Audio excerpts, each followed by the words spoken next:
Hello, Miss Deore. Hello. How's it going? Doing all right. So, how are you doing? Pretty good. Yep. Just so stoked to be here and share some songs with y'all today. So, how did we meet? Okay. I went to an event at Jack Beagle's, you guys did, and it was a open mic out there, and then I met Zach, and then I came out here to do the songwriter open mic. Can we pan to Zach behind the MacBook just so everybody knows how many hats and what a fine hat Zach is wearing? Hell yeah. So yeah, Zach was hosting a open mic at Jack Beagle's, not Zach Beagle's. And, Zach Beagle's.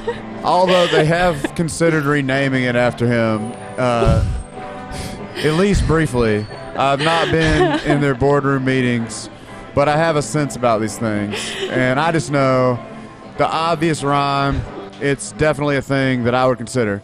Could you imagine, like, if they opened up one right next door called Zach Beagle's? Hey. That'd be so funny. We're coming for the throne. So funny. Take over Noda. So, but yeah, our whole thing is really, to me, the open mic is sacred. I think I said that the first night we did this one at Legion, because how else does anyone start? Yeah. If you don't have some sort of industry connect or, millions of dollars or someone that the algorithms favor, then you're going to have a very hard time breaking in. So how can you do it without going to an open mic first? And then the other issue that we try to solve is that the open mic has to have some level of importance. Like a lot of open mics you go to, it's really not a path to anything, and a lot of people end up, because it's not a path to anything, just kind of goof. It's maybe experienced musicians who are just playing around, that sort of thing. But I think what it ought to be about is giving people a voice that haven't had one thus far. Now, I know you have some experience in music, so I'd like to maybe find out, about that. Sure. So I started playing live music when I was 19 years old. I was in an indie folk band for about a year in Richmond, Virginia, which was pretty moderately successful. We ended up playing the National Theater up there, which was a huge achievement for us. Wow. And then after that, some of the members of that band, we kind of got back together and reinvented our sound and went the shoegazy grunge punk route. Okay. And we did that for about 2 years, and it was some of the best times of my life. It was so much fun. Now, you said at some point that you were in Japan? Yes. Okay.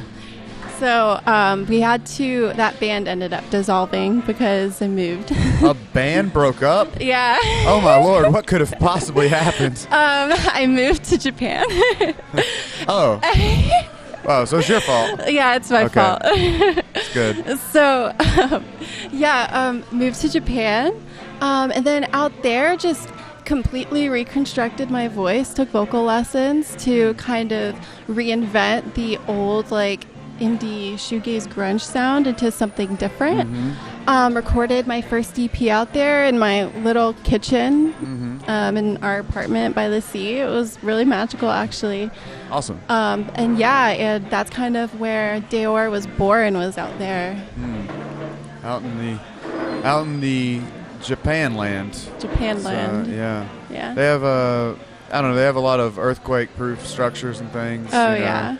I don't know what that does for the music, but probably something, right? Jazz is big there, right? Oh my gosh. Yes, it is actually. And it was really funny because the building I lived in, everything was tile and cement. And so the producer I worked with at the time had to edit my dog's toes clacking across the floor because everything was just so echoey and loud. And all that tile sounds like a nightmare too. You got a lot of bass build-up, reflections, etc. But so, and then I heard you have a lyric video that you put out about a year ago. Yes. Now, did you self-produce that? I did, yes. I commissioned an artist on Instagram. I completely forgot their name. Unfortunately, this is really bad. but they made this killer like video game-esque like 8-bit GIF of me, and then like the lyrics were just going across the bottom like a text. Yeah, it looks awesome. That was so much fun to make. Now, where can people find that? They can find that on my YouTube channel, or if you go on my Instagram, deore.music, and click on my link tree, there's links to everything. My Spotify, my YouTube. I also make vlogs occasionally, so you can find it all on there. So where do you see it going? I liked the sound of that self-produced thing. I like the sort of lo-fi, little 6/8 groove sort of thing was neat. We both liked it a lot. Shug and I, who's behind the camera I'm looking at, if anyone needs to know where Shug is. I don't want her to turn the camera around and reveal herself at this moment, but that where I'm looking is where she exists in my experience. But anyway. So, oh my gosh, I am so excited to start sharing new music again. I've actually been working with Jason Scavone at Susu Studios here in Charlotte. Okay. I have 2 songs that are getting ready to be released shortly. One of them, oh my gosh, I'm so excited about it. I literally can't wait. And it's still like that. Right now I have like a stripped down acoustic sound going, and we definitely play on that. So it's like a minimal production, but that minimalism just adds so much more emphasis to the lyrics. And then when there is things that are added, it really like forces you to pay attention. It's so like, I can't wait to share it. With the minimalist stuff, do you feel, and I've always felt this, so I might just be throwing it out there in the ether and no one's ever thought this before, but I feel like there's a sort of tension in the minimal execution, say of a chord progression or vocal production, anything, when it's just a little, like, old like David Bazan. No. Oh, okay. Well, he had like some albums that recorded with just like a producer with one microphone and things like that. But just sort of the minimal thing creates this sort of tension because all of our feelings are so big. Yes. And the production's so small.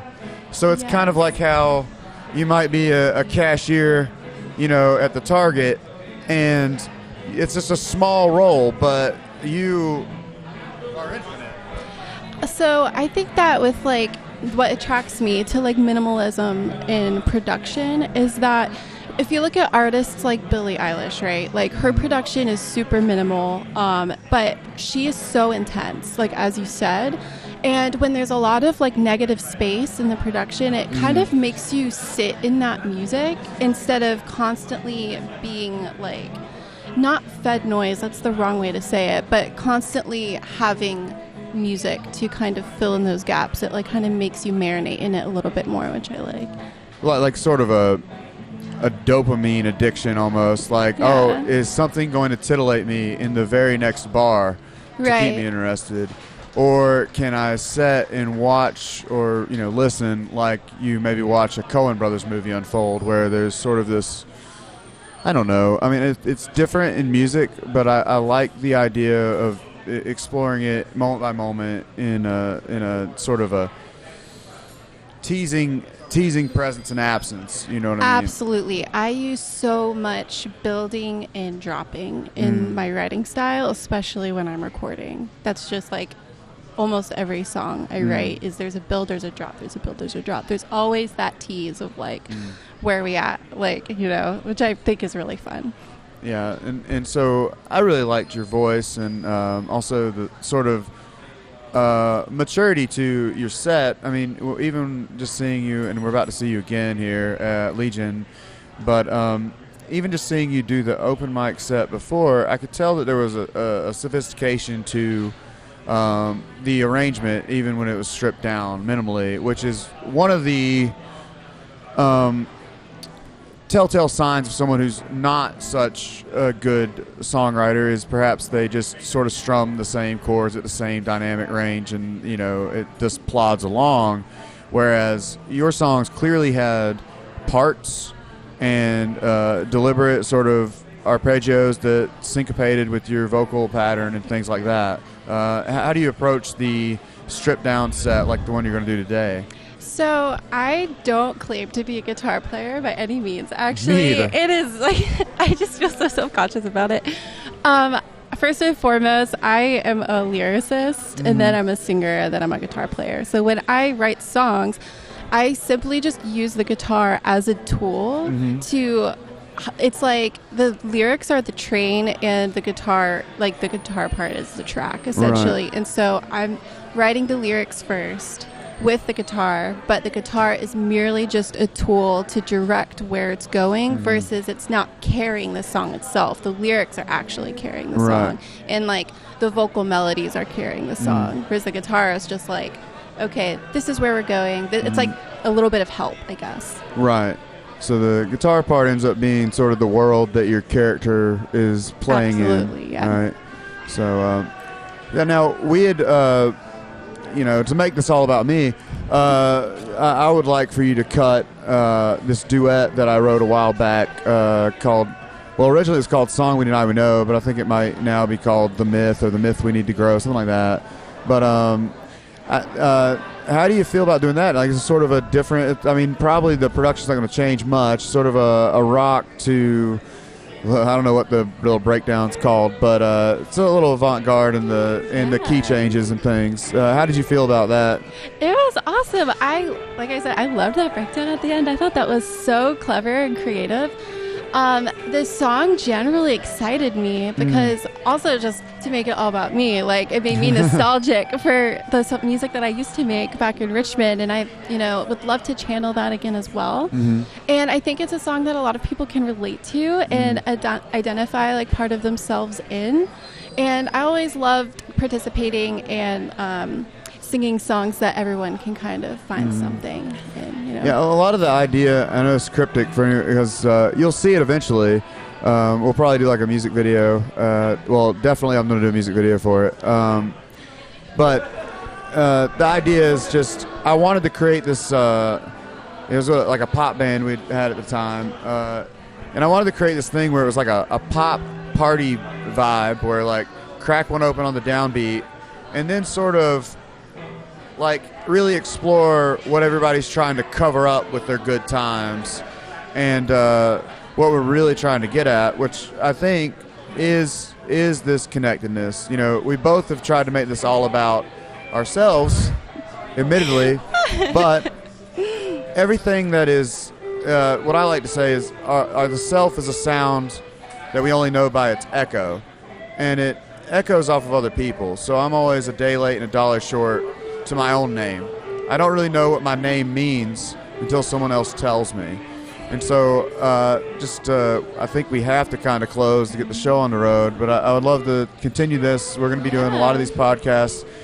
And, just that we're all here for each other, quite literally. This microphone's here for me, and it's here for you. But where am I in this experience from a first-person perspective? I'm only here to you and to you. But for me, there's just a microphone and all y'all. Anyway, I hope you enjoyed your time here. Yeah. I got existential real quick. Yeah. Phenomenological. Let's leave the existentialism alone for now. Hell yeah. Thank you so much for having me. I can't wait to be playing for you all later.